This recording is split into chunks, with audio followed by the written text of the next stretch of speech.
יש לנו שתי משימות חשובות מאוד, להשלים את המלאכה בצפון ולהחזיר את תושבי הצפון לבתיהם, ובדרום להחזיר את החטופים ולמוטט לחלוטין את החמאס. זה מה שאנחנו צריכים לעשות, לחכות לבחירות בארצות הברית, לקוות שיהיה לנו, אם יהיה מבצע... יוסי, מה זה למוטט לחלוטין את החמאס? איך זה נראה?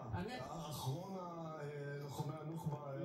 אולי להוסיף את השאלה הזאת, מה אפשר לעשות לקראת המטרה שעוד לא עשינו? שני דברים. קודם כל מדינת ישראל צריכה לקחת לידיה את הסיוע ההומניטרי.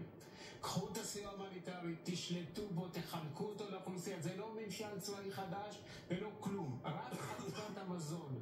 ברגע שאנחנו נחלק את המזון, ההשפעה של החמאס תפחת משמעותית. כרגע הוא שולט על זה, הוא משלם משכורות לפעילים שלו, הוא עושה כסף מהמשאיות האלה, זה לא יכול להיות. זה דבר אחד. והדבר השני זה להשלים את פינוי האוכלוסייה בצפון, בצפון הרצועה, להחזיק את מעזה וצפונה בידיים ישראליות לחלוטין, ולשמור על זה נקי מאוכלוסייה, וכל מחבל שנמצא שם להרוג אותו. התפיסה של השטח הזו היא משמעותית בעיני כל העולם הערבי, לא רק בעיני העזתי.